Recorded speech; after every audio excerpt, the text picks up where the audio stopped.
How did you see the Economic Forum in the past couple of weeks, considering the strikes by Ukraine on St. Petersburg? On the surface, it was the most unremarkable forum held in St. Petersburg since 2006. See, the forum was founded, Putin had nothing to do with it. It came under the patronage of the president of Russia in 2006. That was the first year when Putin really took interest in the forum. And ever since, the forum changed. There are two biggest signals that I took from the forum. First is Elvira Nabiullina disappeared. You know, she is the head of the Russia Central Bank, and she is the key speaker at every single forum. She never missed once. 2 days before the forum, the organizers quietly erased her name from all programs. She just disappeared. This is the Global Gambit. Well, it's been quite the week for Vladimir Putin. That's how I put it in another video, which is out by the time that this video is out. And it's been quite a week for Western gatherings, policy making, economics, lots of, well, also peace treaties or deals, if you believe in that sort of thing with the war in Iran. But we're going to be focusing on Russia and the economy and, of course, the war in Ukraine as well, because we are back with our monthly installment with Konstantin Samalyov of Inside Russia. And, well, as I say, Inside Russia, it was pretty hot, actually. I think if you're inside Moscow, at least, it was pretty hot and dark and dirty, because about 40% of Moscow's oil supply was affected because of the biggest single large drone strike, not just by Ukraine to Russia, but in the entirety of this war. 992 drones sent to Moscow, and quite the experience Muscovites are having, and certainly friends of mine, even family members, I've been told, seeing what it's like for many Ukrainians. But Konstantin, welcome to the show, as always. I really want to hear what you think about what's happening right now in Moscow. Thank you very much for having me, Piotr. Pictures speak louder than words, and videos speak even louder than pictures. I think we will have all seen the videos at this point. I know the oil refinery that was hit. I know it quite well. Used to be one of our customers when I worked in Russia. Very large, very modern, upgraded refinery. And basically output was used in Moscow to fuel Moscow, Muscovites. And you know what? This picture of, the oil refinery in Kapotnya getting hit on flames, hit on the hit, another after hit. When I lived in Moscow and worked there, the last thing on my mind, on all of our minds, was safety and security. I mean, none of us could even imagine that something like that was imaginable. It'd be like a sci-fi movie. You know what I mean? These things just didn't happen. And it's, I was just looking at the footage. I was talking to people in Moscow on the side. I was also talking to my friends, former colleagues, and some relatives.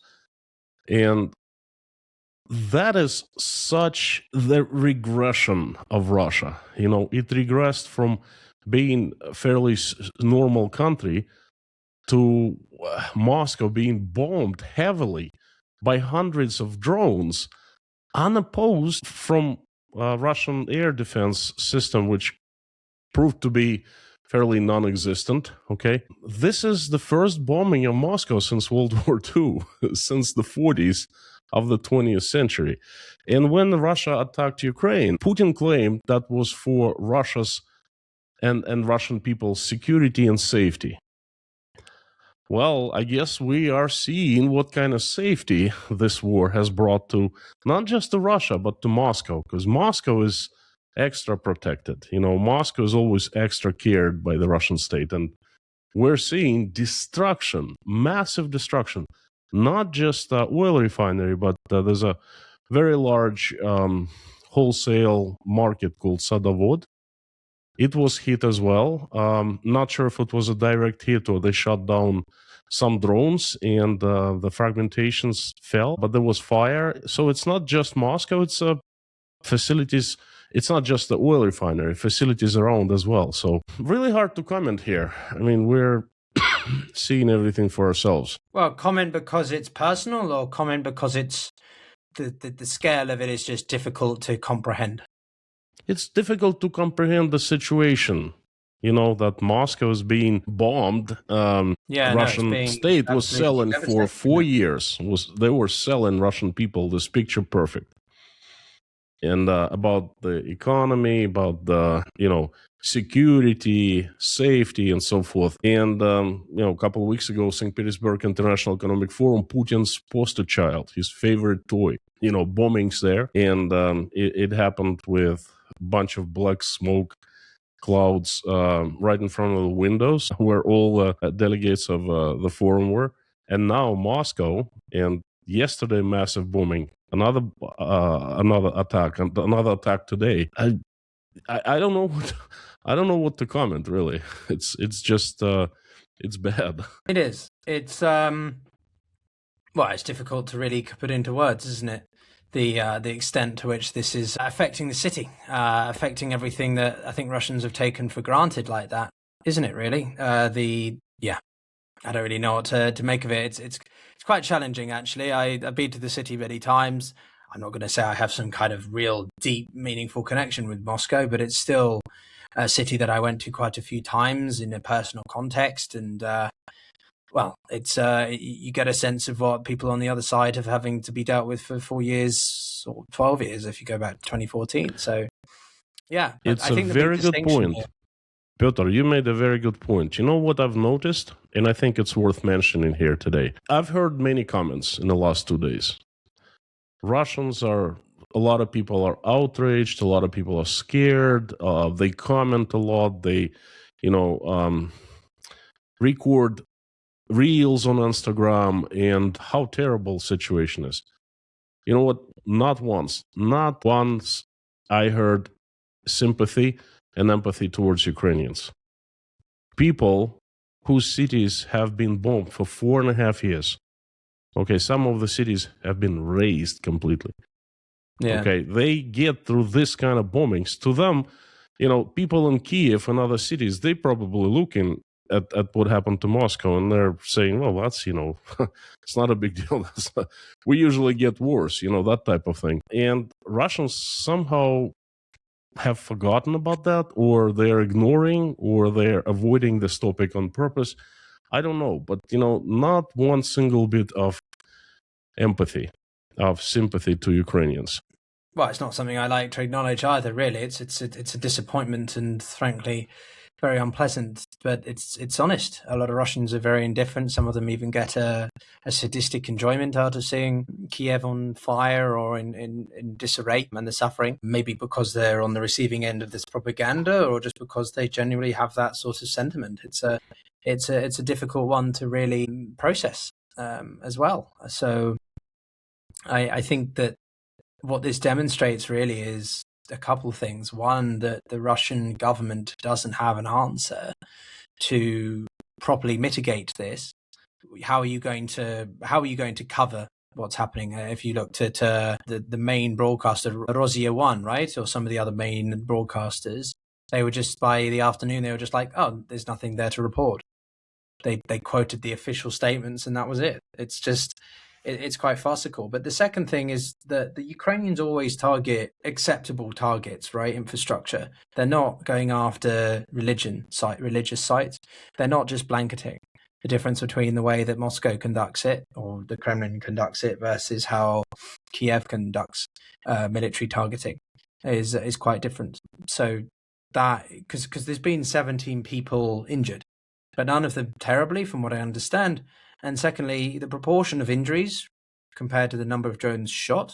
And then we look at the comparisons in Russian strikes on Ukraine and how many people are injured or killed, even if it's a small barrage or a smaller set of strikes, is extraordinary. It's starkly contrasting.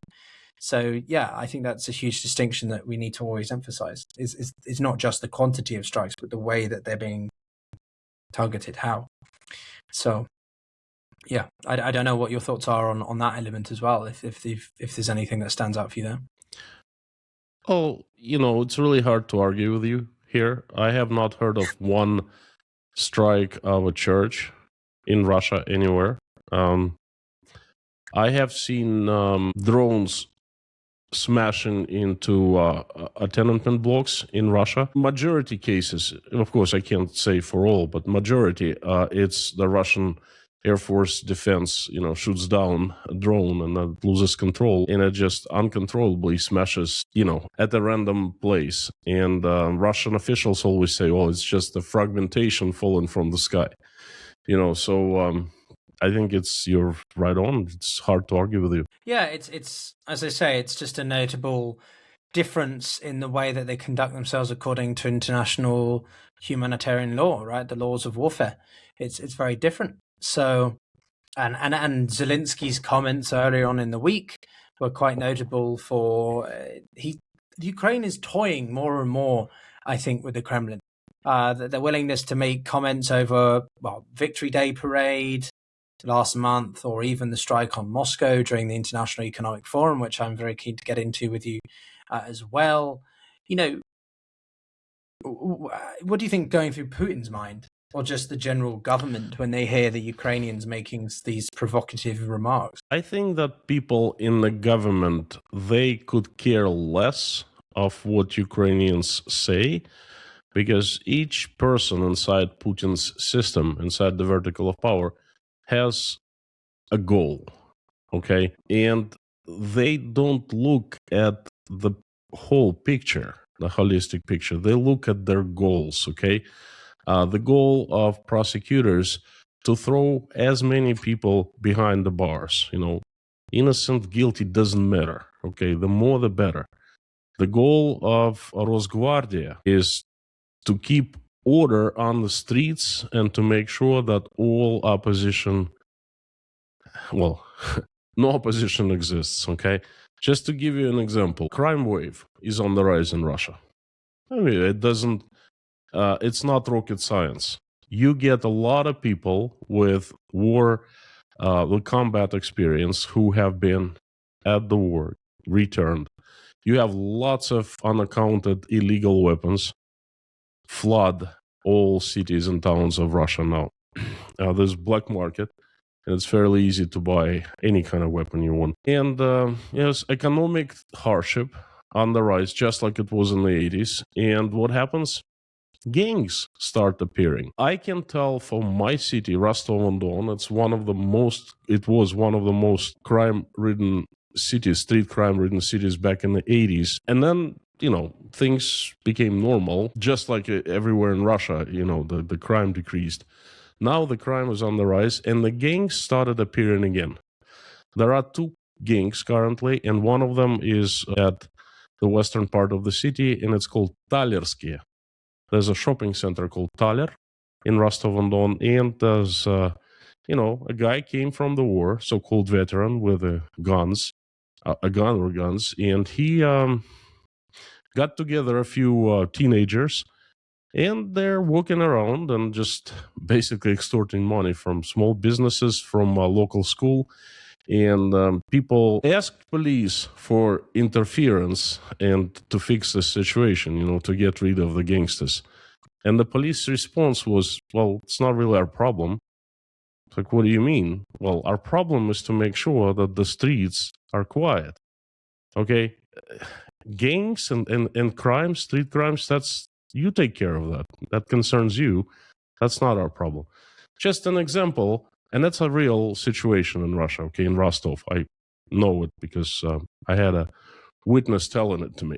So this is how Russian system works. So members of the government, they could care less. They're preoccupied with their goals that are set for them. And Vladimir Putin, what is running through his head? It's really hard to say. Right now, I think he's not feeling easy. He's not feeling well. Is he panicking? I don't know. If I were him in his place, I probably would be panicking myself, because there are so many signals of, bad times coming to him. And does he have true information? Is it delivered to him? Is it reported? No one knows. People are speculating about that. I can't tell you for Putin, so I don't know what is in this guy's mind. I know one thing for sure. He's trying for his life to hang on to his power as long as he can, as much as he can. Okay, and it's becoming more and more difficult for him. And then just the signs are coming from everywhere. Yeah, I would be willing to go out on a further than that and say that whenever Putin is silent on a topic, if he's avoiding the cameras or doing some extra amount of PR work, he's trying to manage or do damage control, right? And what's he been doing today? Yesterday, he's been going around the crowds. He's been meeting people. He had his first ever sort of in-crowd appearance in a while, if I remember correctly, sort of shaking hands with some Muscovites and some other residents, not that he really cares. And he always avoids questions, always avoids the press on certain issues. So he's only in public settings, right? If it's very grandiose, well-established, well-curated settings like the International Economic Forum, right? This economic event that he has every year in St. Petersburg a couple of weeks ago. So whenever Putin is silent on an issue, it's because he doesn't know how to handle it. He doesn't know what to say about it, and therefore he doesn't say anything. His back's against the wall. That's certainly, I think, a common. Or he disappears. Even if it's even worse, he just disappears.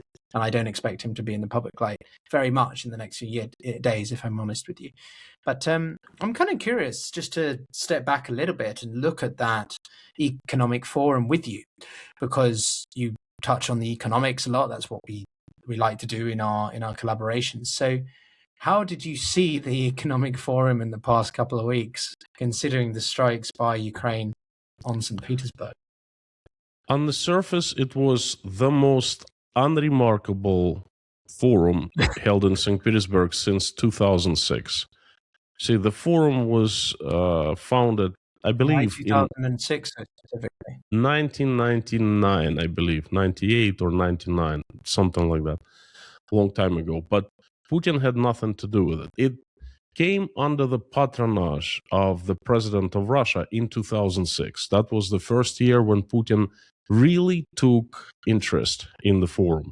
And ever since, the forum changed. So ever since, it's been his event, his favorite event in Russia, and he made it the most important event in Russia, annual event. Okay, so since 2006, the most unremarkable forum, I visited it myself. I believe it was 2011. Once I was there, it was a showcase of Russia, really. It's like a big fair, okay? It was filled with optimism, hope, money, celebration, and this forum, even the last year's forum was different. This one, there is no optimism, there is no hope. Everyone understood at the forum that this is it. Russian economy is done, and there is no light at the end of the tunnel. Elvira Nabiulina. So anyway, on the surface, it was simply unremarkable. But underneath the surface, it was actually very interesting. It was packed with different signals. One of the biggest, there are two biggest signals that I took from the forum. First is Elvira Nabiulina disappeared. She is the head of the Russia Central Bank, and she is the key speaker at every single forum. She never missed once. Okay, she's always there in the middle of economic discussions. She is the star member of the most important panel on discussing economic development. And she was scheduled to be the key speaker this year as well. 2 days before the forum, the organizers quietly erased her name from all programs. She just disappeared. And it happened June 2nd, I believe. And now she appeared just now for almost 3 weeks, for over 3 weeks. She has been missing. Russia's head central bank, the state was quiet. Putin didn't say a word. Putin held conferences for her in her absence. So the central banks, her deputies, were omitted from the forum, from speaking. Huge sign of a fight that is going on underneath the carpet. Now, signal number two, at one of the panels, Igor Shuvalov, he used to be a part of Siloviki clan, but now this time he acted as a liberal defending free market economy. And it was an absolute shocker for me, because for the first time we could see this huge fight that, again, it happens behind the closed curtains at the Kremlin. It spilled over into the public.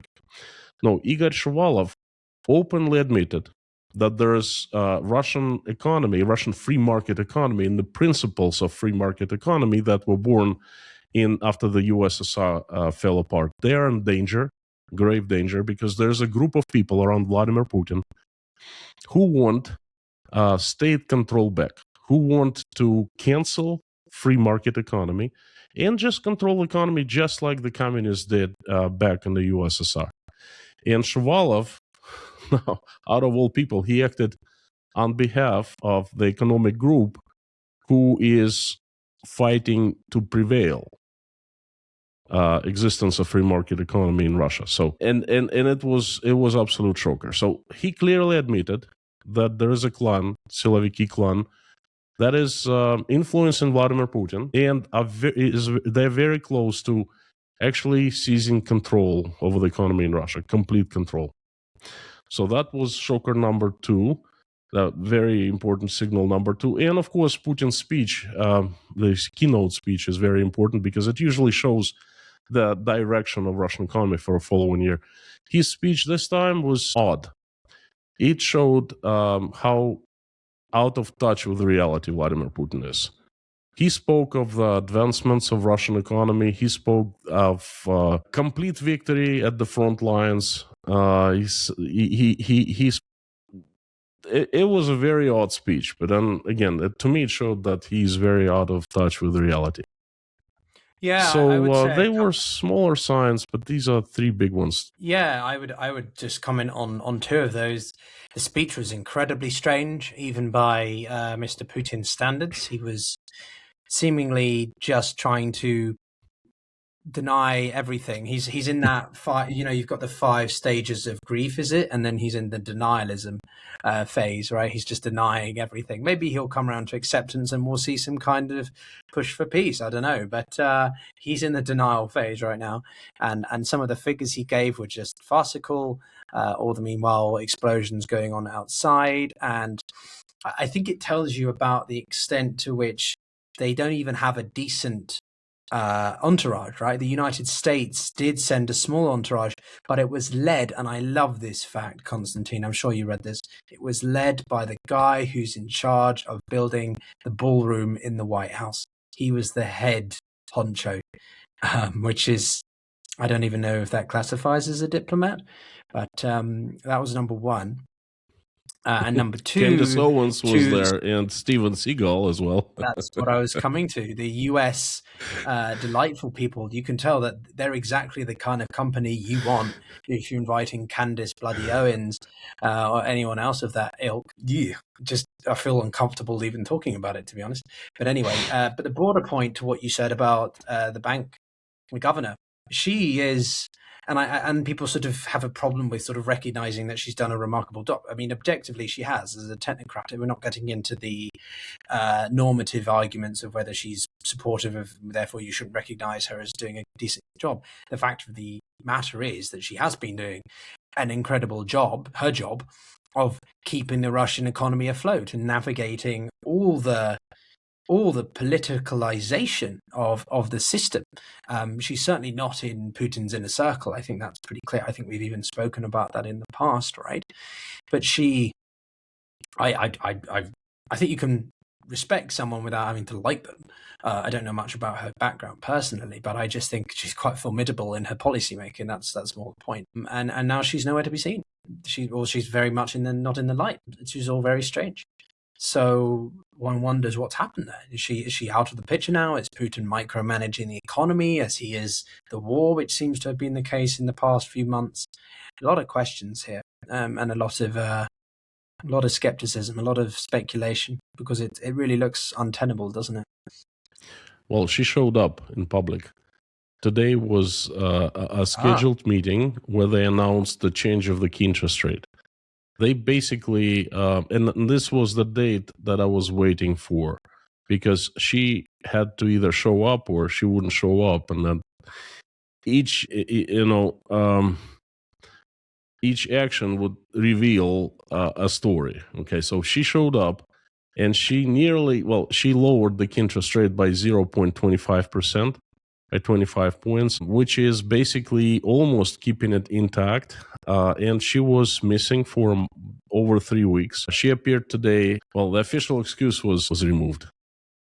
As the head of the central bank, she is obliged to have a security detail. Okay, it's not a choice; it's just a feature that comes with the job. Well, the day she was removed from the program of St. Petersburg International Forum, the KGB, the Praetorians, they just got up and left. So her apartment is being unprotected. And from what I understand, she doesn't have this personal detail, security detail. That's a very interesting and odd fact. She has lost some weight. It means that she's gone through some physical distress. And she showed up. But the fact that she was absent and Putin held a meeting on the key interest rate a week ago without her present, she missed not just St. Petersburg International Economic Forum, but 2 events. Another big banking event where she was also supposed to be the key speaker. That shows us that there is a fight going on behind the curtains. That involves Siloviki and the military-industrial complex and the economists, people who are running Russian economy, perhaps those who are still leaning towards free market economy. Shuvalov, obviously, Nabiullina, Siluanov. There are rumors, unconfirmed, but I believe them, that Siluanova and Nabiullina had a private meeting with Vladimir Putin, and they basically showed him all the cards about the economy. And what can save the economy now is cutting military expenses, because Russia is spending too much and it's earning too little.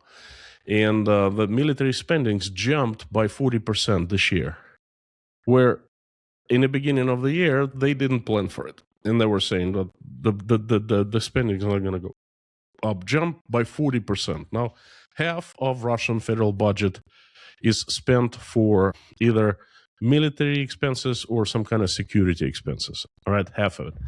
And Russian economy is crashing because of that. Obviously, it had a little boost from spike in global oil prices for 2 months.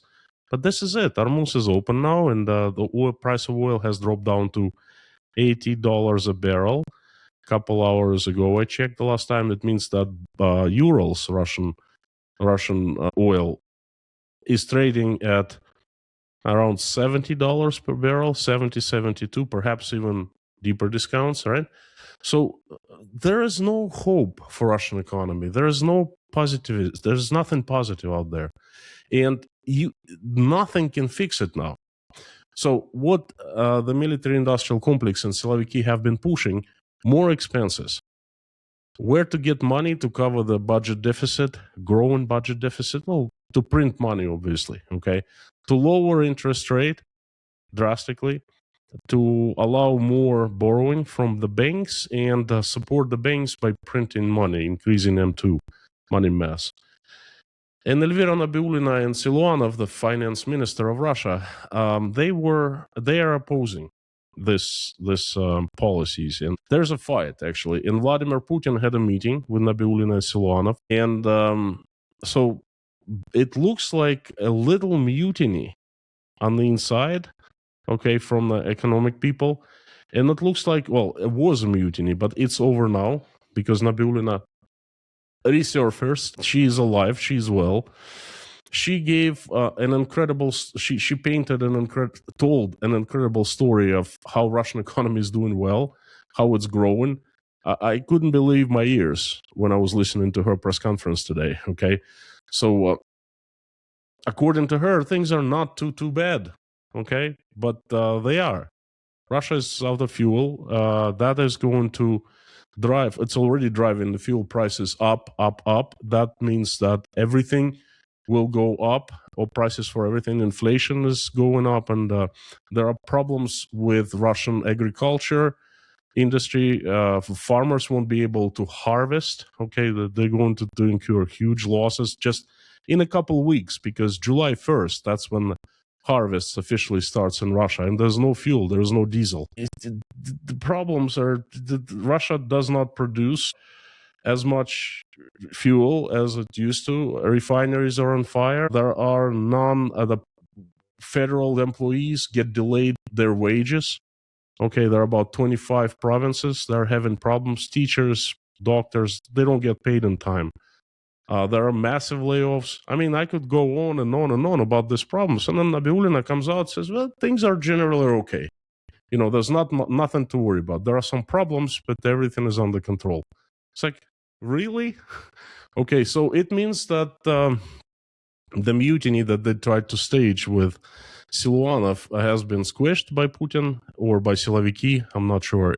Where does that leave us with the situation, though? If the Sloviki is still willing to come behind Putin, even when the situation is as dire as it is in the economy, what does that tell us about Putin's power base?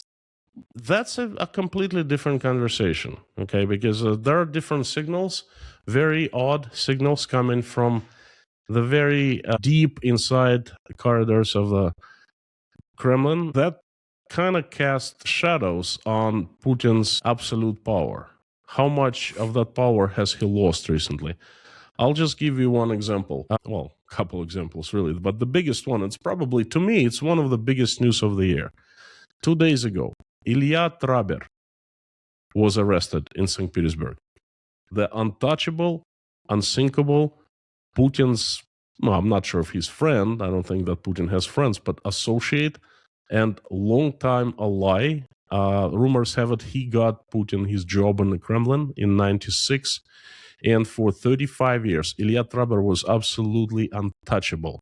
The guy owns or controls a great deal of export of oil out of Russia. He controls Ust-Luga, Primorsk, seaports near St. Petersburg, the ones who have been hit recently. He controls utility companies. He visits Putin's birthday parties, private birthday parties, and it's the only person Putin has ever publicly admitted that he knows this. And Ilya Traber is a mafia boss. He controlled St. Petersburg. Well, you know, he was absolutely untouchable. He was arrested 2 days ago. Why? Was it Putin's decision? Does Putin want to clean up, you know, his information about what happened in the past with his business partners, with him, or Putin could not prevent the arrest of Ilya Traber? Now, either scenario shows us that it doesn't. The scenario is why it doesn't matter. The fact that Ilya Traber was arrested by a special team, flew from Moscow to St. Petersburg because they bypassed St. Petersburg security, right? So the first deputy head of the KGB FSB personally oversaw the operation, flew personally, okay, arrested him, flew into Moscow, put them into a security prison controlled by the KGB. That, Pyotr, that tells you that something is not well. Something is these gears are shifting, big and small ones in the corridors of the Kremlin. It's really hard to say has Putin lost power or he's doing it on purpose, but it's happening. One way or another, things are changing. And you combine with that with the economy problems, combine that with growing unrest. People are angry because there is no fuel. In Crimea, there are food shortages recorded for the first time since 1991, since the USSR. You know, food is sold by ratio cards. They don't give you more than 3 kilos, 6.5 pounds of sugar, baking powder, baking flour, vegetable oil, salt, things like that. So this is a perfect storm above Russia and above Putin's head. And things are happening right now. And some of them are even spilling out in public. Well, based on your description of the rations, it sounds like something from, I don't know, wartime sounds a bit harsher, actually. That sounds even worse than wartime, to be honest. Salt, baking flour, and whatever else you said. Goodness me, that's primitive. Vegetable oil, salt, bacon, buckwheat. That's staples that Russians use all the time. Well, Konstantin, I mean, that's quite the... As always, I like to do two parts with you, so we're going to leave it on a bit of a cliffhanger in terms of what we think is going to happen next and what else is happening inside the economy, because there's a lot more that we haven't even touched on, right? But I look forward to doing that with you in the next couple of days, and everyone else for watching, of course. Keep a lookout for our collaborations. Do subscribe to us both if you found it interesting. We are both of Russian affiliation, albeit from different perspectives and walks of life, and we try to cut through the noise and give you the most insider information about the realities of Moscow, Putin, Russia, the war in Ukraine, and much else. And we'll see you.